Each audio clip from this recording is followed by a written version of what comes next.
Hello friends, welcome to Kankalai family vlog. இன்றைக்கி நம்ம வீடியோவில் என்ன பார்க்க போகிறோன்னா, குட்டி கிச்சன் டிப்ஸ் தான் கூட ஷேர் பண்ணியிருக்கேன். வீடியோ ஃபுல்லாமே ஸ்கிப் பண்ணாமல் பாருங்கள். அப்போ தான் நான் என்னென்ன டிப்ஸ் சொல்லியிருக்கேங்கிறது உங்களுக்கு புரியும். நான் சொல்லியிருக்க டிப்ஸில் ஏதாச்சும் ஒன்றாச்சும் உங்களுக்கு பயனுள்ளதாக இருக்கும் அப்படின்னு நினச்சிங்கனாக்கா என் சேனலுக்கு ஒரு லைக் கொடுங்க. மறக்காமல் என்னோடய சேனலை சப்ஸ்கிரைப் பண்ணி சப்போர்ட் பண்ணுங்கள். நிறைய பேர் பார்க்குறீங்க, சப்ஸ்கிரைப் பண்ணாமலே பார்க்குறீங்க, ஒரு லைக் கூட கொடுக்க மாட்டேறீங்க.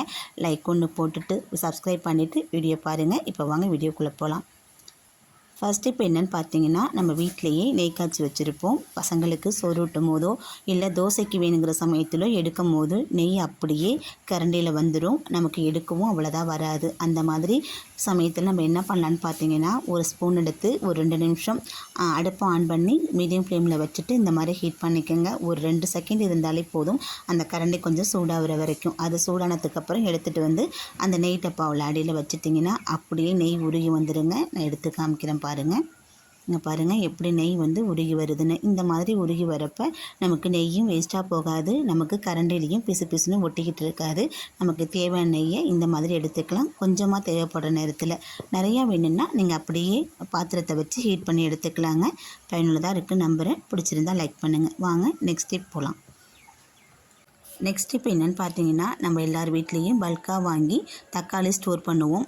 எப்படி நம்ம பத்திரப்படுத்தி வச்சுருந்தாலும் 1, 2 அதில் வீணாக போயிடுங்க. அந்த மாதிரி இல்லாமல் இருக்க இந்த டிப்பை ஃபாலோ பண்ணி பாருங்கள். நம்ம வீட்டுக்கு பயன்படுத்துகிற எண்ணெயை தாங்க பயன்படுத்த போகிறோம்.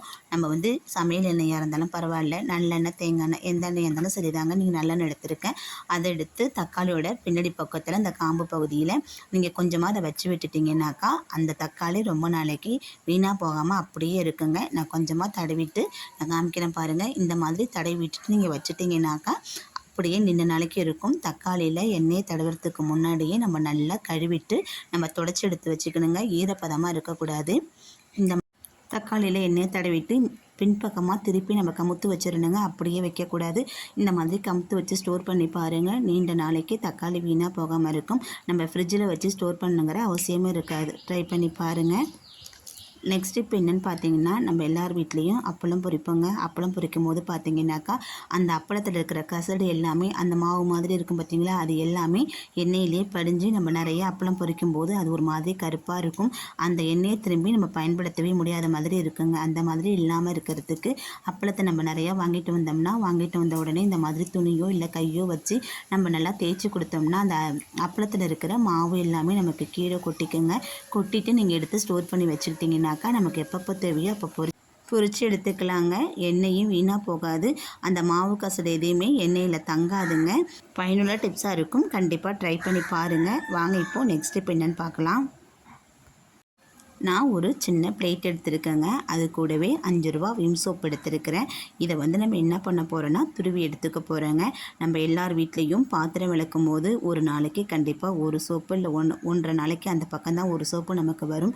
இந்த ஒரு சோப்பு நமக்கு 4 நாளைக்கு 5 நாளைக்கு பக்கம் வருங்க. இந்த மாதிரி பயன்படுத்தி பாருங்கள். நான் வந்து இதை திருவி எடுத்துக்கிறேன். நீங்கள் வந்து கொஞ்சம் கொஞ்சமாக திருவி வச்சுக்கிட்டாலும் சரி, நீங்கள் மொத்தமாக திருவி ஸ்டோர் பண்ணி வச்சுக்கிட்டாலும் சரிங்க. இதை நான் மொத்தமாக திருவிட்டு நான் உங்கள்கிட்ட காமிக்கிறேன். நம்ம சோப்பை முழுமையாக வச்சு பயன்படுத்துறதுக்கும் துருவி பயன்படுத்துறதுக்கும் நிறையா வித்தியாசம் இருக்குங்க.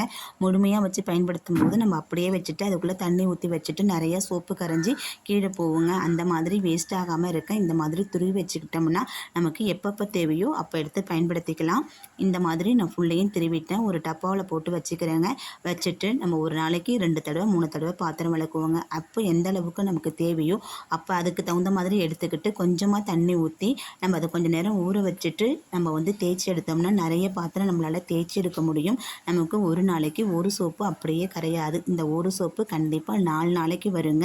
முழு சோப்பை பயன்படுத்தும் போது அந்த இடத்துலேயே நம்ம வச்சுருப்போம். அது கரைஞ்சி ஊற்றி அந்த இருக்கிற பக்கம் எல்லாமே நமக்கு உப்பு கரை படிக்கும். அதை வந்து திருப்பி நம்ம தேய்ச்சிக்கிட்டு இருப்போம். அந்த மாதிரி பிரச்சனை இல்லாமல் இருக்கிறதுக்கு நம்ம இந்த மாதிரி கலக்கி எடுத்துக்கிட்டு அப்பப்போ நமக்கு தேவையான அளவுக்கு எடுத்து பாத்திரம் தேய்ச்சிக்கிட்டோம்னா நமக்கு இடமும் க்ளீனாக இருக்குங்க. நமக்கு சோப்பும் மிச்சமாகவும் நமக்கு காசும் மிச்சமாகுங்க. அடிக்கடி காசு கொடுத்து சோப்பு வாங்கணுங்கிற அவசியம் இருக்காது. நமக்கு மாதத்துக்கு ஒரு 4-5 சோப்பு இருந்தாலே போதும். ஒரு மாதம் முழுக்கமே ஓட்டிடலாம். கண்டிப்பாக பயனுள்ளதாக இருக்கும். ட்ரை பண்ணி பாருங்கள். வாங்க நெக்ஸ்ட் இப்போ என்னென்னு பார்க்கலாம்.